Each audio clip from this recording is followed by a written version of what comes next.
নমস্কার বন্ধুরা, আমি শম্পা। আজ থেকে শুরু করছি আমার নতুন ইউটিউব চ্যানেল, আমার নতুন ব্লগ।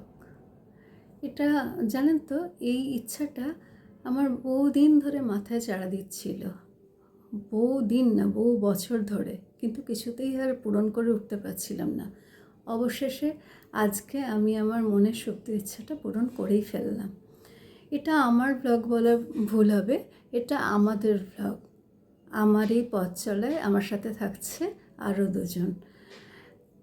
তাই আমাদের তিনজনের প্রতিদিনের জীবনযাপনের কিছু কিছু মুহূর্তের গল্প নিয়ে শুরু হলো আমাদের ব্লগ হ্যাপি ডাইনোস।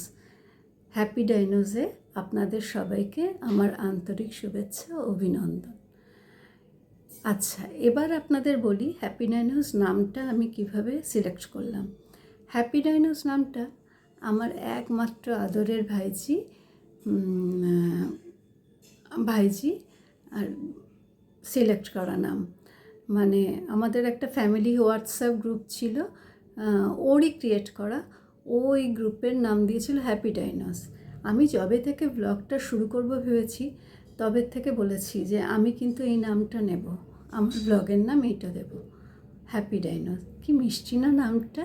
এই হ্যাপি ডাইনোস নামটার মধ্যে একটা মজা আছে। আর হ্যাপি ডাইনোস নামটা একসঙ্গে শুনলেই মনে হয় যেন একটা বাচ্চা সুলভ দুষ্টুমি, আনন্দ হই হই আছে এর মধ্যে। আরে আছে বাচ্চা সুলভ দুষ্টুমি সব কিছুই আছে, দেখতে পাবেন, দেখতে থাকুন। আচ্ছা, আবার বলি, এটা যেহেতু আমার প্রথম ব্লগ, তাই এই ব্লগের মেম্বারদের সঙ্গে আপনাদের প্রথমেই পরিচয় করাই। আমার এই ইচ্ছে যে সব থেকে বেশি অনুপ্রেরণা জুগিয়েছে, সাহস জুগিয়েছে, আর সবসময় বলেছে তুমি শুরু করো, আমি তোমার পাশে আছি, সে হচ্ছে আমার মেয়ে। কিন্তু সে যেহেতু কর্মসূত্রে দূরে থাকে, তাই তাকে তো আর আমার পাশে এনে বসিয়ে পরিচয় করাতে পারছি না। তাই সে যেখানে থাকে সেখান থেকে তার পরিচয় দিক, নিজের পরিচয় সে নিজেই দিয়ে দেবে। আপনারা দেখতে থাকুন।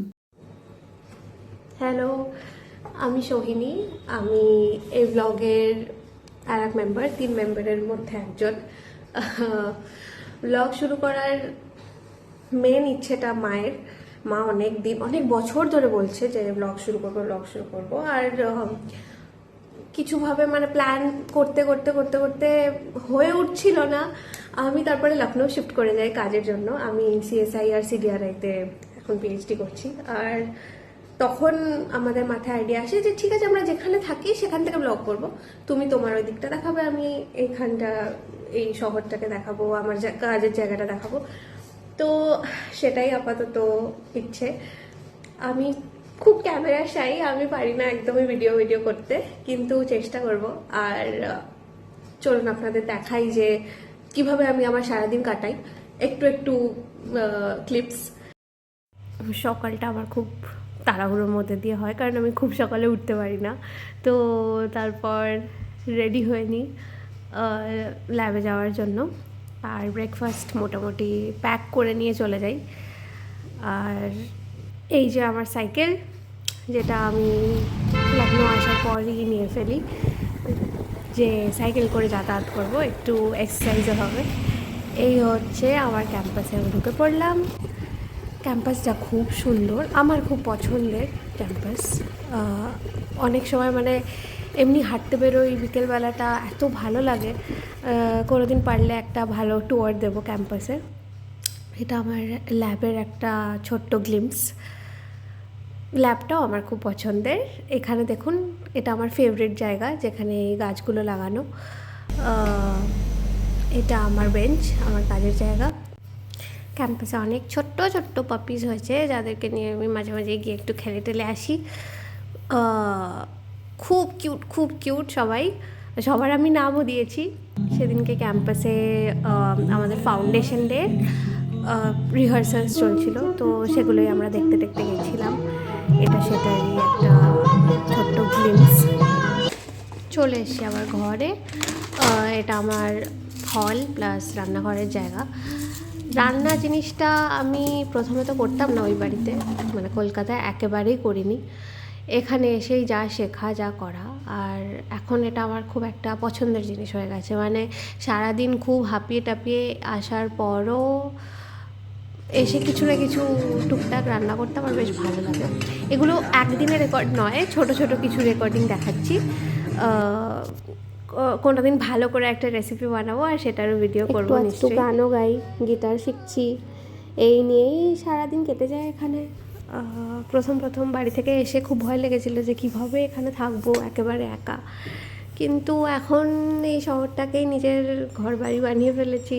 এখানে লোকজন খুব ভালো,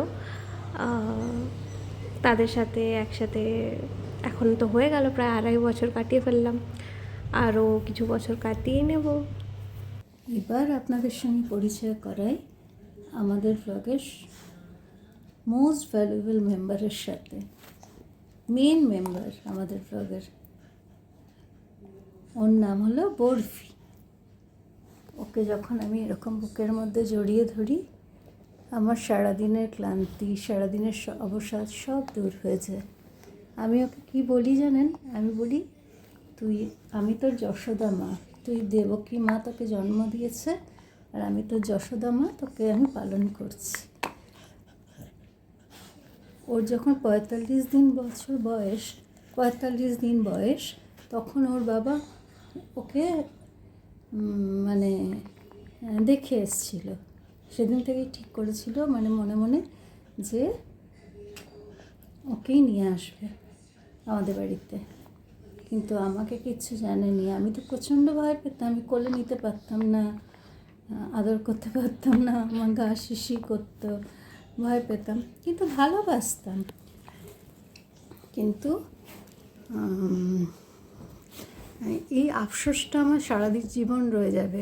ও যখন প্রথম দিন আমাদের বাড়িতে এলো ওর বাবার কোলে চড়ে, আমি ওকে কোলে নিইনি, ওর দিকে ফিরেও তাকাইনি। আমার খুব রাগ হয়েছিল। কিন্তু ও যে কীভাবে আস্তে আস্তে আমার ছেলে হয়ে গেল, ও যে কীভাবে আস্তে আস্তে আমার ছেলেটা হয়ে গেল, ও আমার সোনা ছেলে, আমি ওর যশোদা মা, আমার কৃষ্ণলালা।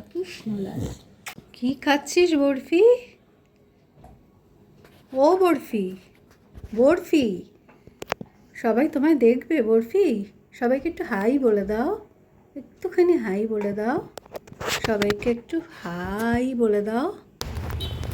বরফি রোজই ওর বাবার সঙ্গে রাতে হাঁটতে বেরোয়। আজকে আমি ওদের সঙ্গী হলাম। রাস্তায় যেতে যেতে বরফির সঙ্গে বরফির অনেক বন্ধুদের দেখা হলো, কথোপকথন হলো। আজকে গেলাম আমরা ইসি কালীবাড়িতে। খুব ভালো টাইমে পৌঁছালাম জানেন, তখন মায়ের আরতি হচ্ছিল। কিছুক্ষণ বসলাম, মায়ের আরতি দেখলাম, তারপরে আমি আমার ফোনটা বার করে ভিডিও করলাম। তবে খুব ক্লোজ থেকে মায়ের ভিডিও বা ছবি তুলিনি, কারণ অনেক লোকজন ছিল তো, তাদের অসুবিধা করে আমি এরকম মানে ক্যামেরা চালু রাখতে চাইনি। যাই হোক, ইসি কালীবাড়িতে যাওয়ার কারণটা হলো, আমি প্রায়ই যাই অবশ্য, কিন্তু আজকের কারণটা হলো যে নতুন ব্লগ শুরু করছি, মাকে একবার প্রণাম করে আসি। কারণ আমি তো দক্ষিণেশ্বরে বড় হয়েছি, আমি দেখেছি বাড়ির যে কোনো শুভ কাজ হলে বা কোনো ভালো কাজ হওয়ার আগে আমার বাড়ির বড়রা গিয়ে মা ভবতারিণী মাকে প্রণাম করে আসতো বা পুজো দিয়ে আসতো। যাই হোক, আজকের ব্লগটা এখানেই শেষ করছি। বন্ধুরা, আপনাদের সহযোগিতা আমাদের একান্ত কাম্য। আপনারা আপনাদের মূল্যবান সময় থেকে কিছুটা সময় বার করে আমাদের সাথে থাকবেন। রুচিপূর্ণ ও মার্জিতভাবে আমাদের এই ব্লগ এগিয়ে